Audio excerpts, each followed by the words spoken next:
bakteri inti dari sel. Nah, kita akan mempelajari organel-organel sel beserta fungsinya. Nah, tadi kita di awal sudah menyebutkan beberapa organel-organel sel. Nah, dari yang kita sebutkan itu tadi dan yang belum kita sebutkan, nanti akan kita uraikan bagaimana fungsi dari masing-masing organel sel tersebut. Kita mulai dari yang paling luar. Yang paling luar adalah membran sel. Nah, di membran sel itu dia bersifat semi permeable. Kenapa? Karena di dalamnya atau penyusun membran sel itu ada lapisan ganda fosfolipid, ya. Nah, dia bersifat semi permeable, maksudnya adalah ketika ada zat yang mau masuk ke dalam sel dan itu dibutuhkan oleh sel, dia akan membuka. Nah, bagaimana proses membukanya nanti kita akan jelaskan lebih lanjut. Di situ ada enzim yang bertugas membuka dan menutup lapisan fosfolipid itu, lapisan ganda fosfolipid. Nah, jadi ketika ada kuman atau bakteri yang mau masuk ke dalam sel, itu sudah dihadang oleh siapa? Membran sel itu. Nah, jadi tugasnya membran sel itu adalah menyeleksi mana yang bisa masuk dan mana yang tidak bisa masuk. Nah, kemudian setelah itu ada yang dalam, paling dalam, yaitu ada nukleus. Nah, nukleus itu berfungsi sebagai kontrol genetik pada sel. Selain sebagai kontrol genetik, dia juga berfungsi untuk mengatur semua kerja dari organel-organel lain. Nah, sebagai kontrol genetik, nukleus itu tidak sendiri, dia juga ditemani oleh ribosom. Nah, jadi untuk nukleus adalah pusat kontrol sel. Setiap sel adalah serentang DNA yang menyimpan informasi yang dibutuhkan untuk menghasilkan protein tertentu. Nah, protein itu melakukan sebagian besar kerja yang sungguhan di dalam sel. Jadi memang dia bekerja walaupun kita sedang tidur. Di dalamnya ada nukleolus. Nah, nukleolus itu lebih kecil daripada nukleus. Dia berada di dalamnya nukleus. Jadi nukleolus berada di dalamnya nukleus. Nah, dia berupa struktur yang menonjol di dalam nukleus sebagai tempat pembuatan komponen-komponennya ribosom. Nah, di dalam nukleus itu terdapat molekul DNA. Nah, molekul DNA itu berbentuk double helix. Jadi seperti tangga yang dipilin, diputar-putar begitu. Nah, setiap anak tangganya itu dia ditempeli oleh molekul-molekul protein. Nah, ada 8 molekul protein. Nah, kemudian di dalamnya itu ada serat-seratnya, ada serat-serat benang kromatin namanya. Nah, serat-serat benang kromatin yang dipilih dengan molekul DNA itu menyusun kromosom. Nah, jadi kromosom yang ada di dalamnya nukleolus dan nukleus itu tersusun atas molekul-molekul DNA. Nah, selanjutnya organel sel yang dinamakan ribosom. Ribosom bertanggung jawab atas sintesis protein. Dia berfungsi untuk mensintesa protein dalam sel eukariot. Nah, komponen-komponen ribosom dibuat dalam nukleus dan kemudian diangkut melalui pori-pori pada amplop nukleus dalam sitoplasma.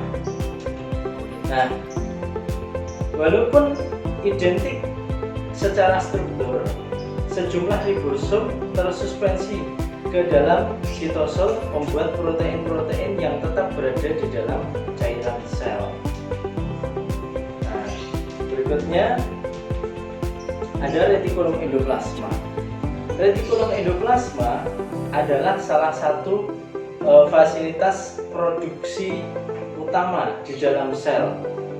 Ya. Retikulum endoplasma itu dibagi menjadi dua, ada RE kasar dan RE halus.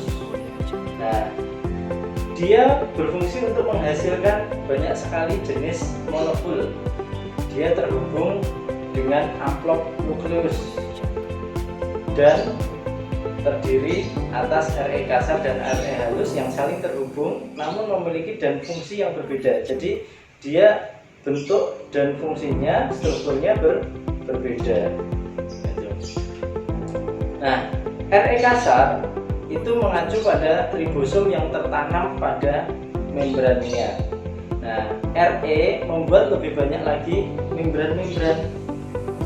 Ribosom yang melekat ke RE kasar menghasilkan protein yang akan disisipkan ke dalam membran RE yang bertumbuh dan ditransportkan ke organel lain, yang pada akhirnya dia akan diekspor. Diekspor oleh siapa? Oleh vesikel-vesikel yang dihasilkan di ujung-ujung RE. Nah, berikutnya ada RE halus. RE halus ini dia tidak mempunyai ribosom. Nah, dia berfungsi untuk membuat lipid termasuk steroid dan membantu sel-sel hati untuk mendetoksifikasi obat-obatan yang beredar di dalam darah. Jadi ketika orang sedang sakit kemudian minum obat itu sebenarnya ya tidak bagus untuk tubuh. Dia terdeteksi oleh RE halus sebagai racun. Jadi obat yang masuk ke dalam tubuh itu zat-zatnya akan didetoksifikasi oleh RE halus. Nah, berikutnya adalah aparatus Golgi. Aparatus Golgi bekerja sama dengan retikulum endoplasma. Dia berfungsi menerima, memodifikasi, menyimpan, dan mendistribusikan produk-produk kimiawi sel. Nah, aparatus Golgi terdiri atas tumpukan lempeng-lempeng membran. Nah, produk-produk yang dibuat oleh RE mencapai badan Golgi dan vesikel transport. Berikutnya adalah lisosom. Lisosom adalah kantong terselubung dari membran yang berisikan enzim-enzim pencernaan yang ditemukan di dalam sel hewan. Jadi lisosom ini hanya dipunyai oleh sel hewan saja, sel tumbuhan tidak punya. Oke, sebagian besar sel tumbuhan itu tidak memiliki, walaupun ada beberapa yang memiliki. Kemudian enzim-enzim di dalam lisosom dapat menguraikan molekul-molekul besar. Molekul besar diantaranya adalah protein, kemudian polisakarida, kemudian ada lemak dan asam nukleat. Nah, lisosom memiliki beberapa jenis fungsi pencernaan. Ya. Banyak protista bersel tunggal itu membungkus nutrien dalam kantong-kantong sitoplasma kecil yang disebut dengan vakuola makanan. Nah, lisosom menyatu dengan vakuola makanan itu sehingga makanan dapat terpajan untuk menuju ke enzim pencernaan. Nah, molekul-molekul kecil itu dihasilkan dari pencernaan ini seperti asam amino, kemudian meninggalkan lisosom dan menjadi gizi bagi sel. Oke. Berikutnya adalah vakuola. Vakuola ini adalah organel yang berupa kantong besar yang terbuat dari membran yang dapat menjepit dan melepas dari RE atau aparatus Golgi. Nah, vakuola memiliki berbagai fungsi. Di antaranya adalah contohnya, sebagai contoh, vakuola makanan. Dia menjepit dan melepas dari membran plasma. Kemudian protista air tawar itu juga memiliki vakuola yang namanya vakuola kontraktil. Dia dapat memompa ketika protista itu makan organisme yang lebih kecil dari dia. Nah, ketika dia mengambil makanannya itu, dia kemasukan air. Nah, ketika dia kemasukan air, nah, vakuola kontraktil ini bertugas untuk membungkus air itu, kemudian secara perlahan-lahan dibawa ke pinggir, kemudian dikeluarkan. Jadi menjepit air yang masuk, kemudian dibawa ke pinggir, kemudian dilepaskan lagi, seperti itu. Nah, berikutnya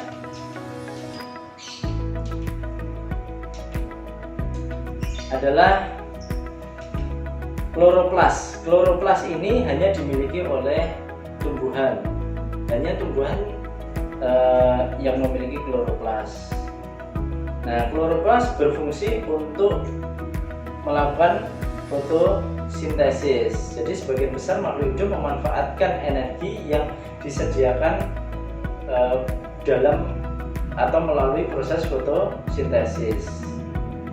Nah, jadi makhluk hidup autotrof yang bisa memproduksi makanan sendiri yang mempunyai kloroplas ini. Fotosintesis adalah konversi dari sinar matahari menjadi energi kimia dalam gula dan molekul-molekul organik lainnya. Nah, kloroplas ini hanya ditemukan dalam sel fotosintetik dan hanya tumbuhan dan alga saja yang punya. Jadi saya ulangi, hanya tumbuhan dan alga saja yang punya. Organisme lain atau makhluk hidup lain itu tidak punya. Berikutnya adalah mitokondria. Mitokondria ditemukan pada hampir semua makhluk hidup yang bersel eukariot. Nah, mitokondria merupakan organel tempat berlangsungnya respirasi tingkat seluler. Jadi respirasi tingkat seluler. Dan dia itu, mitokondria itu menghasilkan ATP dari energi molekul makanan. Sel menggunakan molekul ATP sebagai sumber energi langsung bagi sebagian besar kerjanya. Nah, kalau digambarkan, mitokondria itu adalah sebuah amplop atau sebuah seperti kentang lah, mirip kentang bentuknya, yang terdiri atas dua membran yang menyelubungi mitokondria itu.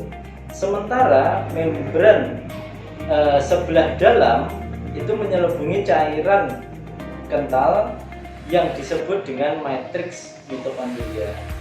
Nah, membran sebelah dalam pada amplop memiliki banyak perlekukan yang disebut dengan kristal. Nah, permukaan membran yang melipat-lipat itu dinamakan dengan kristal itu. Nah, mitokondria dan kloroplas itu memiliki DNA sendiri. Jadi dia punya DNA sendiri yang mengkodekan sebagian proteinnya sendiri yang dibuat oleh ribosomnya sendiri. Jadi dia punya ribosom sendiri. Setiap kloroplas dan mitokondria itu mengandung sebuah kromosom DNA yang melingkar,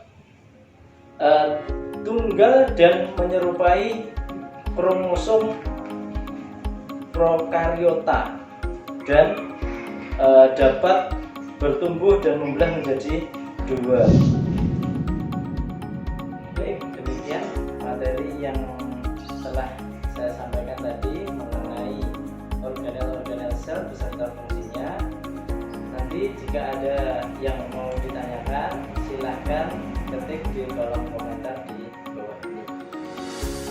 Kemudian nanti minggu depan kita akan melanjutkan dengan berdiskusi mengenai materi organel sel dan fungsinya dalam kelompok yang nanti akan kita bentuk dalam kelas model kita. Demikian pertemuan perkuliahan hari ini saya akhiri. Wabillahi taufiq wal hidayah. Wassalamualaikum warahmatullahi wabarakatuh. Sampai jumpa minggu depan.